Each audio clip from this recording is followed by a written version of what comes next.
Assalamualaikum warahmatullahi wabarakatuh. Rekan-rekan pencinta sejarah dimanapun berada, kembali lagi kita ketemu dalam channel saya, Hamran R. Karim. Semoga kita masih tetap dalam lindungan Allah Subhanahu wa Ta'ala, Tuhan yang Maha Esa. Salam serta salawat kepada baginda Nabi Muhammad SAW. Rekan-rekan pencinta sejarah dimanapun berada, kali ini saya akan menunjukkan satu buah koin. Ini adalah koin masa kerajaan Majapahit digunakan ya. Ini namanya koin Semar ya. Koin Semar. Koin gobok ya, koin Semar. Kemudian pasti rekan-rekan bertanya, siapa sosok Semar sesungguhnya? Nah, maka kita akan bercerita sedikit tentang sejarah mengapa ada gambar Semar ya. Ya, menurut wayang, Semar adalah cerita pewayangan sastra Jawa kuno ya. Jadi wayang Punakawan merupakan kisah 4 tokoh pewayangan termasuk di Tlatah Jawa. Diyakini merupakan kreasi dari Sunan Kalijaga. Punakawan asal kata pana berarti paham dan kawan yang berarti teman. Bisa juga diartikan sebagai kawan yang menyaksikan atau mengiring atau dalam kurung abdi. Maksudnya punakawan bukan sekedar abdi atau pengikut biasa. Namun mereka memahami segala sesuatu yang menimpa majikannya. Ada kalanya juga mereka bertindak sebagai penasihat majikan. Tokoh wayang Punakawan adalah Semar. Ya, ini seperti ini Semar, Gareng, Petruk, dan Bagong. Mereka dikenal sebagai tokoh wayang yang jenaka, tetapi tetap religius. Semar diyakini berasal dari bahasa Arab, simar yang berarti paku.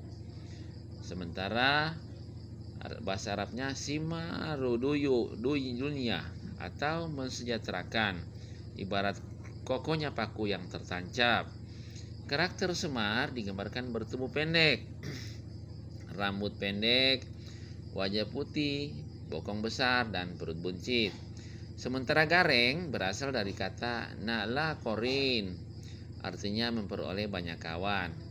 Nala korin diucapkan dalam bahasa lisan orang Jawa yang menjadi nala gareng, yaitu gareng ya. Karakter Gareng sendiri memiliki hidung bulat, tubuh pendek, lengan kurus, berkuncir, kaki pincang, dan tangan ceko. Nah, kemudian yang selanjutnya yaitu Petruk.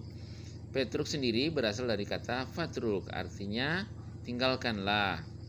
Nah, kata patruk diambil dari kalimat fatruk kullu ma siwalahi, yaitu artinya tinggalkanlah segala yang dilarang Allah Subhanahu wa Ta'ala. Karakter Petruk sendiri memiliki hidung panjang dan berkulit hitam. Sementara yang keempat adalah Bagong. Bagong berasal dari kata bagha, artinya lacut atau berontak. Karakter Bagong digambarkan botak, bibir dower, dan perut buncit. Banyak sumber menyebutkan lakon pewayangan Punakawan merupakan kreasi dari Sunan Kalijaga sebagai media dakwah. Sementara Sunan Kalijaga adalah salah satu wali sanga di tanah Jawa, seorang penyebar Islam. Dia adalah putra Adipati Tuban yang bernama Tumenggung Wilatikta atau Raden Sahur. Nama lain Sunan Kalijaga antara lain Lokajaya, Syekh Malaya, Pangeran Tuban, dan Raden Abdurrahman. Sementara ia hidup pada masa kekuasaan Majapahit akhir dan Kesultanan Demak. Jadi saudara-saudara, rekan-rekan pencinta sejarah dimanapun berada, 4 lakon Punakawan yang oleh Sunan Kalijaga digunakan sebagai media penyebaran Islam di tanah Jawa. Ya, barangkali itulah cerita-cerita sedikit tentang Semar. Jadi Semar ini adalah salah satu cerita yang digambarkan dalam bentuk dakwah oleh penyiar Islam kita, wali sanga salah satu Sunan Kalijaga. Nah, jadi ini koin Semar ini pada zaman Majapahit ya. Ini berbahan kuningan, di sebelahnya ada bertuliskan Arab ya. ini sementara ini pada saat begini dia duduk, ini jari telunjuknya rekan-rekan sejarah bisa melihat ini adalah syahadat bahwa kita senantiasa menjalankan amanah dengan sebaik-baiknya selagi di dunia, lurus, taat, pokoknya semuanya lambang-lambang tentang bagaimana kita melaksanakan syariat Islam secara baik.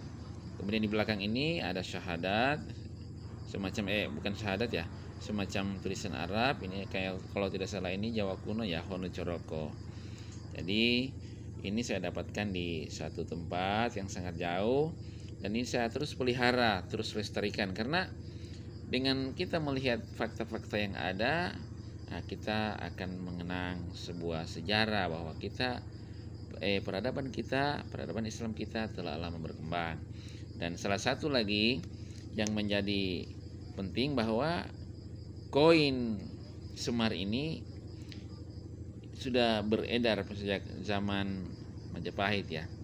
Jadi penyebaran Islam melalui ini, karena ini dengan simbol-simbol bersahadat dan lain-lain.